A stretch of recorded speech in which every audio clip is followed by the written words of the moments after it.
Start.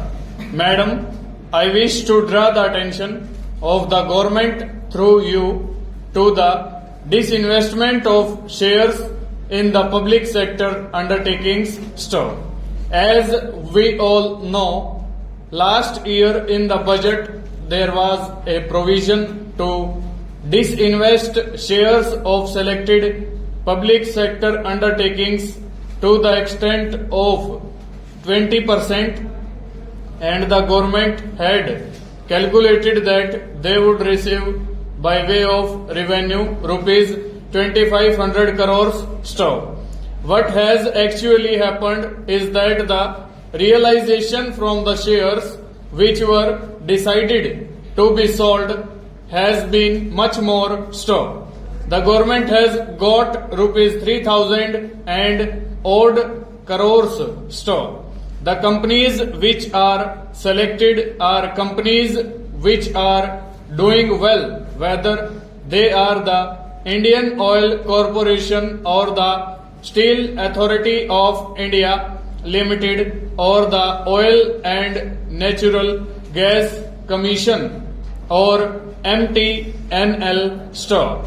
These are the companies which the government has earmarked, where part of the equity will be sold just now to begin with to the mutual funds and later on to the public stock.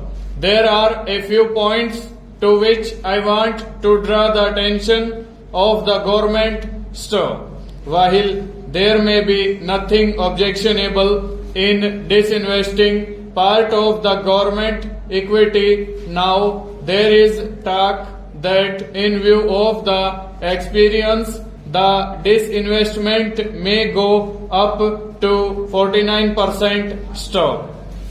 Since the government is considering disinvestment to such a large extent, a few points should be borne in mind. Stock.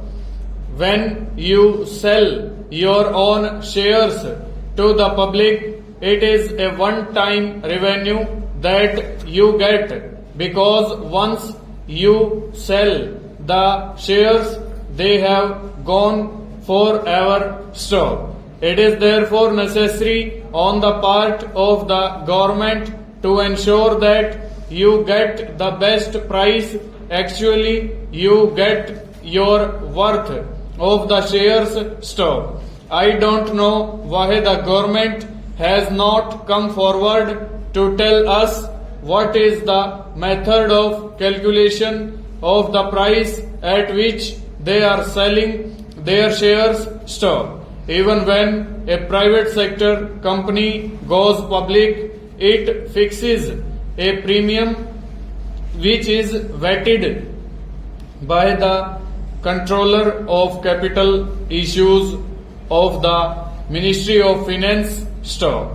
In public sector undertakings, there should be a method by which the Parliament must know what price the government has fixed for the shares of those public sector undertakings, and it would be much more advantageous and it would be a correct procedure to follow if there is some sort of a tender or public issue of these shares over.